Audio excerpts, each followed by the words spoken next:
বন্ধুরা, আপনি কি কখনো ভেবেছেন যে জীবনে অনেক ভালো কিছু করার পরেও আমাদের অনেক সময় দুঃখ এবং হতাশার মুখোমুখি কেন হতে হয়? কেন এমনটা মনে হয় যে আমাদের পরিশ্রম এবং আমাদের ইমানদারির কোনো মূল্য নেই? জীবনের রাস্তায় আমরা সবাই কখনো না কখনো ধোঁকা খেয়েছি, নিজের আপনজনদের উপর ভরসা করেছি আর নিরাশ হয়েছি। কিন্তু এই হতাশা ও নিরাশার মধ্যে ডুবে যাওয়াই কি আমাদের জীবন? নাকি আমাদের এর থেকে শিক্ষা নিয়ে নিজেদের জীবনকে একটি নতুন দিশায় নিয়ে যাওয়া উচিত? এই কাহিনীটি হলো এমন একজন ব্যক্তির যিনি জীবনের সমস্ত কঠিন পরিস্থিতির মুখোমুখি করেছেন, অন্যের সাহায্য করেছেন এবং অবশেষে এমন একটি সত্যিকারের শিক্ষা পেয়েছেন যেটা তার জীবনকে সম্পূর্ণভাবে বদলে দিয়েছে। তো বন্ধুরা, যদি আপনি নিজের জীবনকে সংঘর্ষের মধ্যে কাটাচ্ছেন, যদি আপনি এটা বুঝতে চান যে কারোর ভালো করা কর্মের আসল অর্থ কী, তাহলে এই কাহিনীটি হলো আপনার জন্য। তাই এটাকে শেষ পর্যন্ত অবশ্যই শুনুন, কারণ হতে পারে এই কাহিনী আপনার জীবনকে একটি নতুন আলোর দিশা দেবে। তো আসুন শুরু করা যাক। একটি খুবই সুন্দর ছোট্ট গ্রাম ছিল। ওই গ্রামের মধ্যে রাজেশ নামের এক যুবক বসবাস করত। তার একটি ভরা পরিবার ছিল। তার 2টি বাচ্চা ছিল এবং স্ত্রী ছিল, কিন্তু তার মা বাবা এই দুনিয়া ছেড়ে চলে গিয়েছিল। এই জন্য সম্পূর্ণ পরিবারের দায়িত্ব তার কাঁধেই এসে পড়ে। বাচ্চারা নিজের নিজের পড়াশুনো করত, আর তার স্ত্রী গৃহস্থের কাজকর্মের সঙ্গে সঙ্গে গরু, মহিষ, ছাগল ইত্যাদির দুধ বিক্রি করে নিজের ঘর চালাতো। আর এদিকে রাজেশ পাহাড়ের মধ্যে পাথর ভাঙার কাজ করত। এই কাজটি ছিল খুবই পরিশ্রমের। সম্পূর্ণ দিন কাজ করার পর সে খুবই ক্লান্ত হয়ে ঘরে ফিরত। কিন্তু এত বেশি পরিশ্রম করার পরও যদি গ্রামের কেউ রাজেশকে সাহায্যের জন্য ডাকত, তাহলে রাজেশ কখনোই মানা করতো না। তার জীবনে শুধুমাত্র একটাই সিদ্ধান্ত ছিল যে যদি আমি অন্যের সাহায্য করি তাহলে ঈশ্বর পরমাত্মা আমাকে সাহায্য করবেন। ঈশ্বর আমার সঙ্গে কোনো খারাপ কিছুই হতে দেবেন না। রাজেশ নিজের সিদ্ধান্তের পালন খুবই কঠোরভাবে করত। সেই সিদ্ধান্তের ওপর এত বেশি বিশ্বাস করত যে যদি বাইরের কোনো ব্যক্তি তার সাহায্য চেয়ে ফেলত, তাহলে সে নিজের ঘরের কাজ ছেড়ে ওই ব্যক্তিকে সাহায্য করার জন্য পৌঁছে যেত। যে কারণে তার স্ত্রী খুবই চিন্তিত হয়ে পড়তে থাকে। সে সব সময় রাজেশকে বোঝানোর চেষ্টা করত যে সবথেকে প্রথমে নিজের কাজ করো, নিজের পরিবারকে দেখো। আমাদের দুটো বাচ্চা, তবুও তুমি অন্যের কাজ করতে ব্যস্ত থাকো। আরে নিজের ঘরকে তো আগে সামালো। আর এই সমস্ত কথা যখন রাজেশের কানের মধ্যে আসতো, তখন তার হৃদয়ে কাঁটার মতো সেগুলো বিঁধতে থাকতো।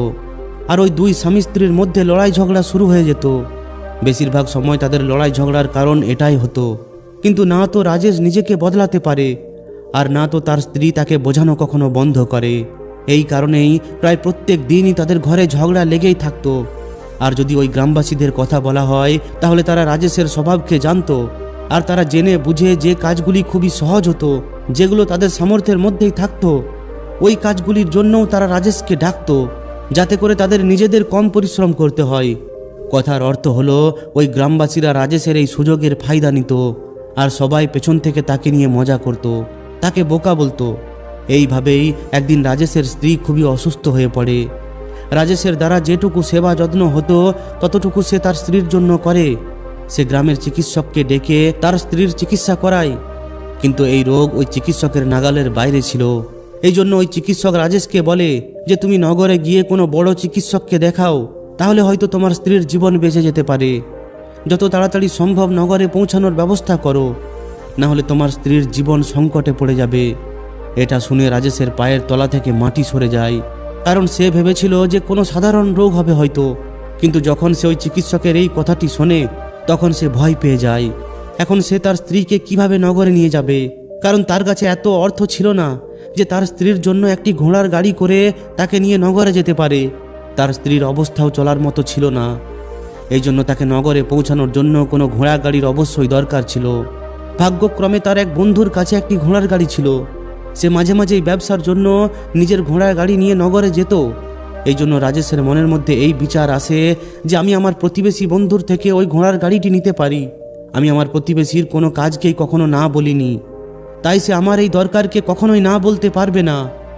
এটা ভেবেই সে ওই ঘোড়ার গাড়িটি নেওয়ার জন্য ওই প্রতিবেশীর কাছে যায়। এরপর যখন রাজেশ তাকে ওই ঘোড়ার গাড়িটির ব্যাপারে জিজ্ঞাসা করে, তখন সে এটা বলে তাকে না বলে দেয় যে আমার ঘোড়াটি অনেক বেশি অসুস্থ, 4 দিন ধরে ঘোড়াটি কোনো কিছুই খায়নি। তাহলে এই অবস্থায় বেচারা ঘোড়া গাড়ি নিয়ে কিভাবে নগরে পৌঁছাবে? হ্যাঁ, যদি তুমি কিছু অর্থের ব্যবস্থা করো, তাহলে আমি আমার এক বন্ধুর ঘোড়ার গাড়িটি তোমার জন্য আনতে পারি। এটা শুনে রাজেশ খুবই উত্তেজিত এবং চিন্তিত হয়ে পড়ে, কারণ তার কাছে তো কোনো ধনই ছিল না। এর অর্থ হলো তার স্ত্রী চিকিৎসার জন্য ওই নগরে পৌঁছাতে পারবে না। এই চিন্তায় বিভ্রান্ত হয়ে যখন রাজেশ ফিরে আসছিল, তখন সে মনকে নাড়িয়ে দেওয়ার মতো একটি দৃশ্য দেখে। সে দেখে যে ঘোড়াটি অসুস্থ ছিল, কোনো কিছুই খাচ্ছিল না, ওই ঘোড়াটিকেই তাদের গ্রামেরই এক যুবক খাবার খাইয়ে আস্তাবল থেকে বের করে নিয়ে আসছিল আর গাড়ি টানার জন্য বাঁধছিল। এটা দেখে প্রথমে তো রাজেশ কোনো কিছুই বুঝতে পারে না। এরপর যখন রাজেশ ওই যুবককে জিজ্ঞাসা করে, তখন সে বলে যে ওই ঘোড়ার গাড়িটি তাকে ভাড়া দেওয়া হয়েছে। এটা শুনে রাজেশের মন ভেঙে পড়ে। সে কখনো স্বপ্নের মধ্যেও ভাবেনি যে তার সবথেকে ভালো বন্ধু তার সঙ্গে এমনটা করবে। এরপর রাজেশ খুবই দুঃখী মনে ঘরে ফিরে যায় আর গ্রামেরই এক সেটের কাছে গিয়ে কিছু অর্থ ঋণ নিয়ে ঘোড়ার গাড়ি ভাড়াতে নেয়। এরপর সে তার স্ত্রীকে ওই নগরে নিয়ে যায়। যখন তার স্ত্রীর চিকিৎসা চলছিল, তখন রাজেশ এটাই ভাবছিল যে একদিন আমি ওই প্রতিবেশী বন্ধুর কাছে বসে থাকতাম, তার দেখাশুনো করতাম, তার সেবা করতাম। কি দুর্ভাগ্য আমার, যার জন্য এত কিছু করলাম, সে একবার নিজের ঘোড়ার গাড়িটি দিতে আমাকে মানা করে দিল, তাও আবার তখন যখন আমার স্ত্রী জীবন ও মৃত্যুর সঙ্গে লড়াই করে যাচ্ছে। কিছুক্ষণ পর চিকিৎসক বাইরে এসে একটি খারাপ খবর দেয়। তিনি রাজেশকে বলেন যে তার স্ত্রীর এমন একটি রোগ হয়েছে যার কোনো চিকিৎসা নেই, তার কাছে আর মাত্র কিছুটা সময় বেঁচে আছে। এটা শুনে রাজেশ খুবই দুঃখী হয়ে সেখানে মাটিতে বসে পড়ে। সে তার সামনে কোনো রাস্তা খুঁজে পাচ্ছিল না। কয়েকদিন পর তার স্ত্রী এই দুনিয়া ছেড়ে চলে যায় আর এখন দুটি বাচ্চার দায়িত্ব তার উপর এসে পড়ে। কিন্তু এখানে রাজেশের সমস্ত সিদ্ধান্ত ভেঙে পড়েছিল, তার সমস্ত বিভ্রান্তি শেষ হয়ে পড়েছিল। এখন তার মস্তিষ্কের মধ্যে শুধুমাত্র একটাই কথা চলছিল যে আচ্ছা, ভালো কর্ম করার পরও পরমাত্মা সঙ্গ দেয় না, এর বদলে খারাপ লোকেরাই ফুলে ফেঁপে ওঠে, আর এটার আমি সবথেকে বড় সাক্ষী। এই বিচার বেশিরভাগ সময়ই এখন তার মনের মধ্যে চলতে থাকে, তাই তার মন ধীরে ধীরে ভেঙে পড়ে। এই সমাজ, দেশ, দুনিয়ায় তার মন এখন আর কিছুতেই লাগতে চায় না। এরপর এমন একদিন আসে যখন সে নিজের বাচ্চাদের একজন আত্মীয়ের কাছে রেখে এই দেশ, দুনিয়া, ঘর ছেড়ে সন্ন্যাসী হওয়ার জন্য সে বেরিয়ে পড়ে। সে গ্রামের মধ্যে কাউকে কোনো কিছুই বলে না, কেউ জানতেই পারে না যে রাজেশ হঠাৎ করে কোথায় হারিয়ে গেল। এরপর একদিন সন্ন্যাস দীক্ষা নেওয়ার জন্য সে এক মহাত্মার কাছে পৌঁছায়।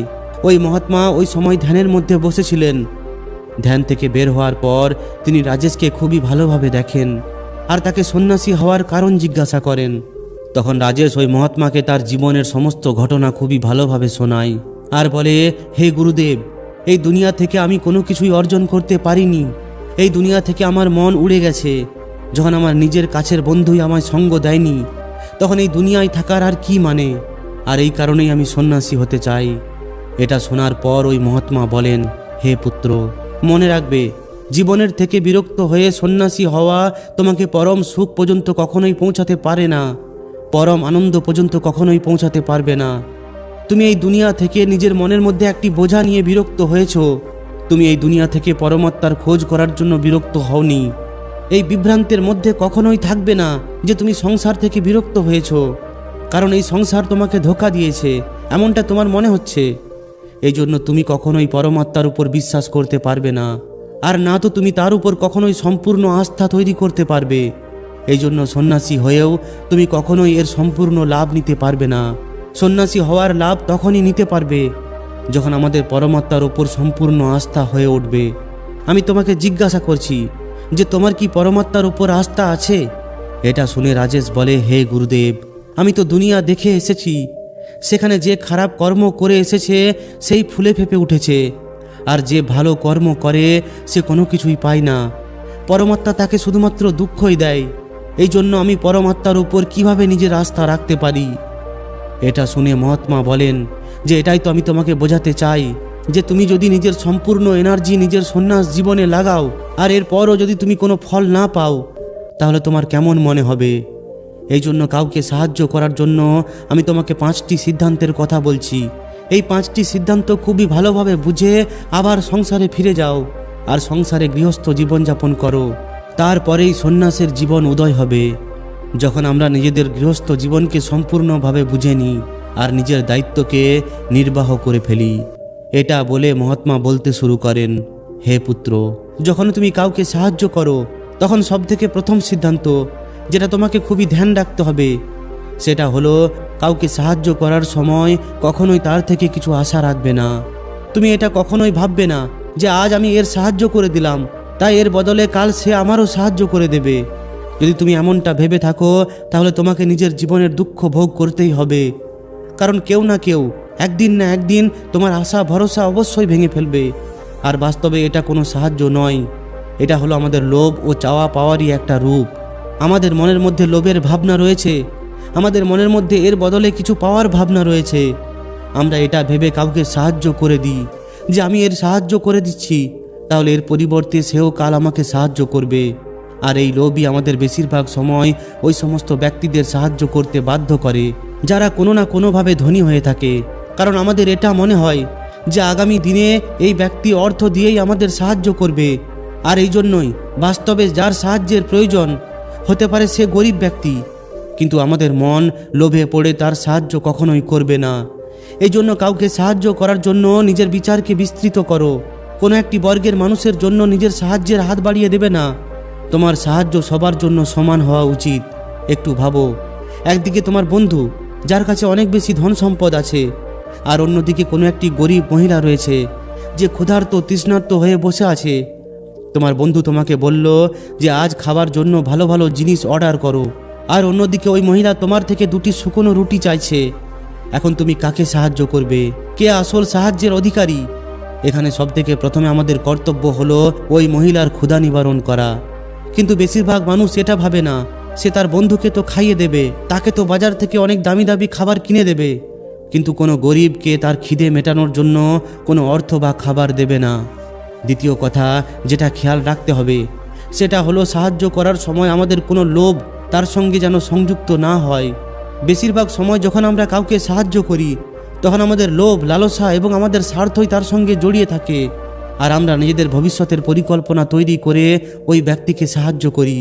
আমরা এটা ভাবি যে যদি আমি তার এই কাজটি করি তাহলে ভবিষ্যতে ওই ব্যক্তি আমার ওই কাজটি করে দেবে, কিন্তু এই সাহায্য পরমাত্মাকে কখনোই ছুঁতে পারে না, কারণ এটা কোনো সাহায্য নয়, এটা হলো একটা লোভ। তৃতীয় কথা যেটা তোমাকে ধ্যান রাখতে হবে সেটা হলো নিজের সামর্থ্য অনুযায়ী অন্যকে সাহায্য করো। কখনোই একজন গৃহস্থ ব্যক্তির কাউকে এতটা সাহায্য করা উচিত নয় যাতে তার পরিবার এবং তার বাচ্চারা কষ্টে জীবন কাটায়। সবথেকে প্রথম দায়িত্ব হলো আমাদের নিজেদের পরিবারকে সুখে রাখা, তাদের দরকারকে পূরণ করা, এরপর অন্যের সাহায্য করা। কিন্তু কিছু মানুষ অন্যের সাহায্য আগে করে আর নিজের পরিবারকে গুরুত্ব কম দেয়, যাতে করে পরিবারের মধ্যে প্রত্যেক দিন লড়াই ঝগড়া লেগেই থাকে। এই সমস্ত কিছু আমরা সমাজের মধ্যেই দেখতে থাকি। পরবর্তী কথা যেটা ধ্যান রাখতে হবে সেটা হলো নিজের কর্ম, নিজের দায়িত্ব সবথেকে প্রথমে পালন করা উচিত। আমরা নিজেদের কাজ ছেড়ে আগে অন্যের সাহায্য করতে চলে যাই, এরপর যখন অন্যরা আমাদের সাহায্য করে না তখন আমাদের মন দুঃখী হয়ে পড়ে। আমরা ভাবি যে আমি তো নিজের কাজ ছেড়ে তার সাহায্য করেছি, এখন ওই ব্যক্তি আমার সাহায্য করছে না। এই জন্য নিজের কাজ হলো সর্বপ্রথম, নিজের কাজ হলো সবথেকে উপরে, কারণ ওই কাজই করার জন্য আমাদের জন্ম হয়েছে। আর সর্বশেষ যে সিদ্ধান্তটি তোমাকে ধ্যান রাখতে হবে সেটা হলো পরমাত্মার ইচ্ছাতেই সমস্ত কিছু হয়। আমাদের কর্তব্য হলো নিজেদের কাজ করে যাওয়া, বাকি সমস্ত কিছু তো ওপরওয়ালার হাতে। এই জন্য যা কিছুই হয়ে থাকে সমস্ত কিছু তার উপর ছেড়ে দাও। যদি তোমাকে কেউ ধোঁকাও দেয় তাহলে এটা ভেবে নেবে যে এই সমস্ত কিছু তারই ইচ্ছে, আপনি তো কেবলমাত্র একটা মাধ্যম। কারণ এই দুনিয়ায় যা কিছুই হচ্ছে ভালোর জন্যই হচ্ছে, আর যা কিছুই হবে তা ভালোর জন্যই হবে। তাতে আজ আপনি যদি এই সিদ্ধান্তটিকে বুঝতে না পারেন তাহলে আপনার জীবনে কখনো না কখনো এটা অনুভব হবেই যে যেটা হয়েছে সেটা ভালোর জন্যই হয়েছে। এই জন্য সমস্ত অভিযোগ দূর করে দিন আর শুধুমাত্র নিজের কর্ম করে চলুন, নিজের গৃহস্থ জীবনকে সম্পূর্ণভাবে উপভোগ করুন। এরপর ওই মহাত্মা রাজেশকে বলেন, হে পুত্র, তুমি নিজের গ্রামে ফিরে যাও, নিজের বাচ্চাদের ঘরে ফিরে নিয়ে এসো এবং তাদের ভালোভাবে লালন পালন করো।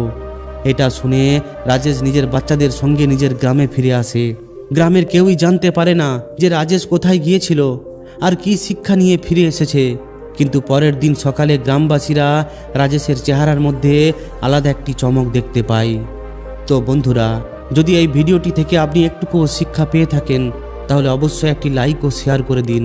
আর যদি এই ধরনেরই শিক্ষামূলক ভিডিও আরও পেতে চান তাহলে আমাদের এই চ্যানেলটিকে অবশ্যই সাবস্ক্রাইব করে নিন।